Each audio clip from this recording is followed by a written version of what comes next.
Let me just start out by saying that if you have a domestic violence conviction here in Canada, or really anywhere in the world, but let's just say here in Canada, you are technically inadmissible to enter the United States. He says, forget you, F you, I'm going home. You grab her by the wrist and say, come back, you're not going anywhere. Guys, the minute you've done this and yanked her back here, domestic violence. The gentleman was in the middle of making dinner. The gentleman had a drink or two or three. So he decides to pick up a kitchen object. He's pointing it at the family members, the daughter and the wife, and he had some nice things to say to them. Sir RCMP arrived. He got arrested. He got convicted of assault, but it was actually under the domestic violence category. You guys had better, again, it's not any kind of advice whatsoever, but you guys had better be careful when you're in these relationships.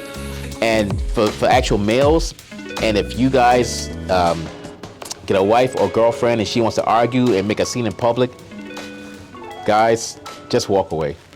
Don't engage. Say, you know what? I don't want to discuss this. I don't want to discuss this. Walk away. Hey guys, it's Ken Scott, Senior U.S. Immigration Law Intelligence Analyst with www.usentry-waiver-services.com. And you guys remember, we're going to get you guys cleared to enter the USA.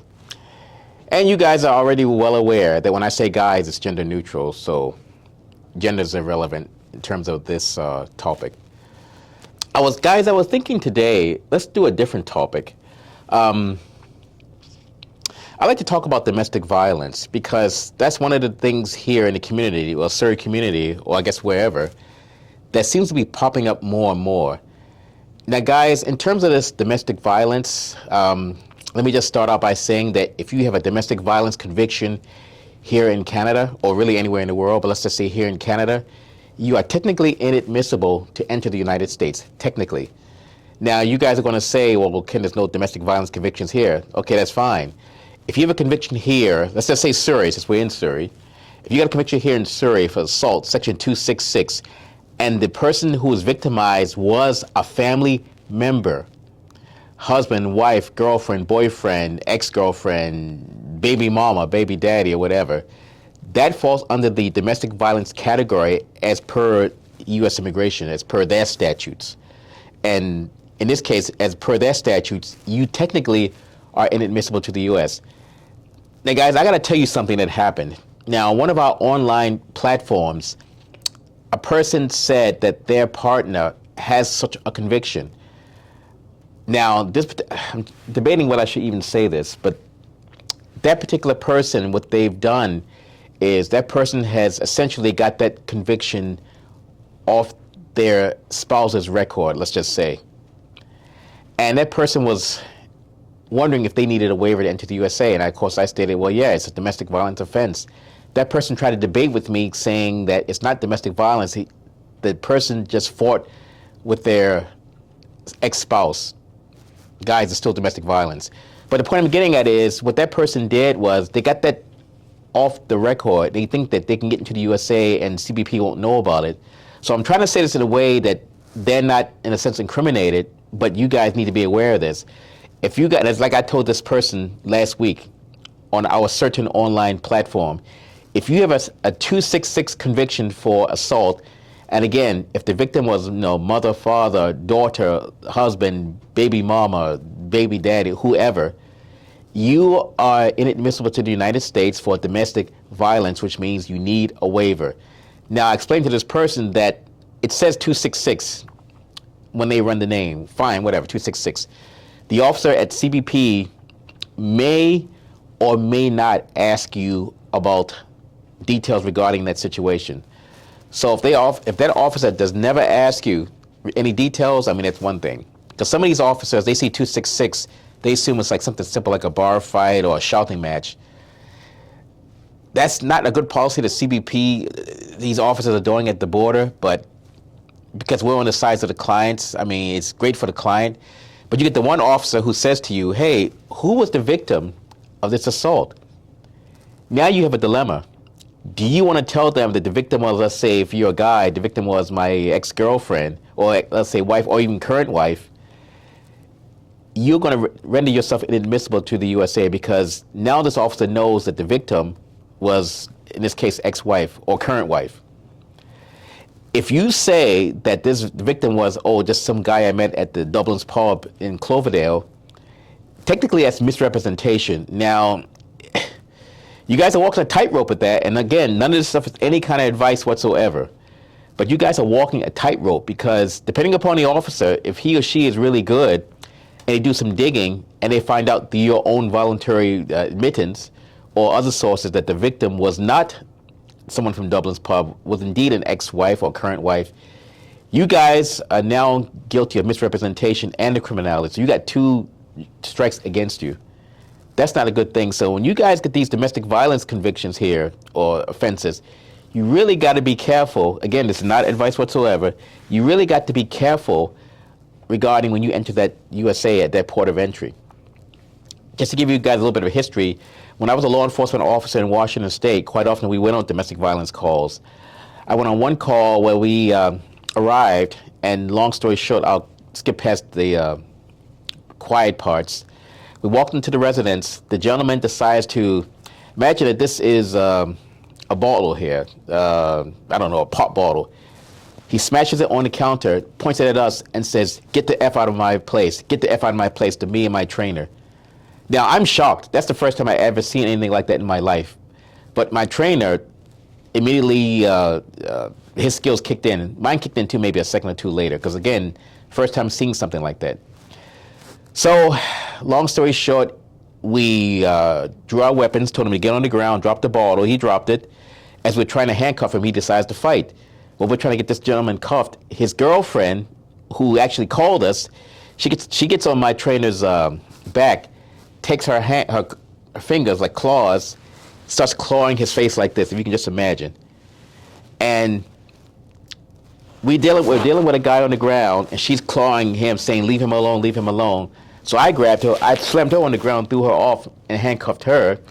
He got him handcuffed. They both got arrested. But guys, the point is, that's the example of domestic violence. Now, there was another incident here where a gentleman had an argument with the wife and the daughter. And see, I got to be careful with this because you guys might know this individual. But let's just say they had an argument in the home. The gentleman was in the middle of making dinner. The gentleman had a drink or 2 or 3. So he decides to pick up a kitchen object. He's pointing it at the family members, the daughter and the wife, and he had some nice things to say to them. Sir RCMP arrived. He got arrested. He got convicted of assault, but it was actually under the domestic violence category. That person needs a waiver. So you guys got to be aware that domestic violence can really pop off at any moment, times you might not even think about it. Case in point, you go to the Dublin's pub with the girlfriend or the wife, and some guy hits on the wife or girlfriend, let's just say wife, hits on the wife, and you're upset about it. So then you don't say anything to him, but you argue with her outside, and she says, "Forget you, F you, I'm going home." You grab her by the wrist and say, "Come back, you're not going anywhere." Guys, the minute you've done this and yanked her back here, domestic violence, or assault, but domestic violence. And you're likely, being the guy, you're likely going to get arrested. Now, if she does the same thing to you, yes, they can arrest her as well. But for the sake of argument, we're going to say he grabbed her like this, yanked her back, said, "Stay here and talk to me." He's going to likely get convicted. He's going to be inadmissible to the United States. He's going to need a waiver. Guys, that's just one example. Another example, you got the girlfriend sitting outside in her car with the boyfriend. The girlfriend, she found out that he's posting to another girl on IG. She's upset. So she decides to just one across the face, saying, "What's wrong with you?" Guys, she's guilty of domestic violence, and she's inadmissible to the United States. So when Sir RCMP arrive, she likely will get arrested. And then once she gets her conviction, even if it's a peace bond, she's still guilty of domestic violence and will still need a waiver. Peace bonds are a totally different topic, which we'll talk about in another video. You guys, again, it's gender neutral, male or female, but you guys need relationships. You guys really got to be careful how you interact in society in terms of like your relationship. You guys get to drinking, whether you're male or female, you get to drinking and you start fighting. You guys run the real major risk of getting arrested and convicted of this. and being inadmissible to the United States. Now, it's not just United States. Some of these other countries could also turn you around for this domestic violence conviction. So, guys, to be honest, if you're not getting along with your spouse or girlfriend or boyfriend, whatever, if you just cannot fix this, just leave. It's not worth the stress. It's not worth the headache. It's not worth the money that you will be spending. I'm talking about you. You're going to be paying your lawyer a pretty penny to get cleared of this offense.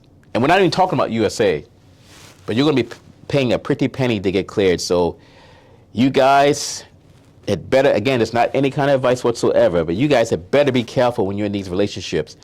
And for actual males, and if you guys get a wife or girlfriend and she wants to argue and make a scene in public, guys, just walk away. Don't engage. Say, you know what? I don't want to discuss this. I don't want to discuss this. Walk away. Because the minute you turn around and you grab her or there's some kind of physical contact or even words, you guys run the risk of getting, I'm talking about males now, you guys run the risk of getting a domestic violence conviction. And same with you women. You're running that risk. And it's going to impact your entry into the USA in a negative fashion. So if you guys want a headache or want drama, which some people want drama, male or female, if you want drama, then yes, do this and you will get drama for the rest of your life. Because when you're inadmissible to the USA for criminality, domestic violence, B&E, theft, whatever, you are inadmissible for the rest of your life to the day you expire. So if you're 29 years old and you get this domestic violence conviction, you're done. You need this waiver for the most part for the rest of your life, you know, depending upon your circumstances, but there's a good likelihood you're going to need this waiver. So you guys better be careful when you're in these relationships. You better be careful how you interact with your partner. So if you're not getting along, you guys better cut ties and just walk away. Like one of my good friends always says, cut bait, or I think he says cut bait or walk away. But you guys better be careful. And I hate to sound like a parrot. This thing is really close to my heart because I hate seeing you guys get jammed up behind this. And another thing, which is going to tie in another video, is sometimes some of these spouses or intimate partners, girlfriends, boyfriends, whatever, sometimes they lie to the police and say, oh, he hit me or she hit me. And it's a crappy thing, but some of you guys get convicted behind a lie from this person. Again, it's a crappy thing. I mean, I don't wish that on anyone. What I will say is I know people right now that this has happened to, and CBP does not know about it.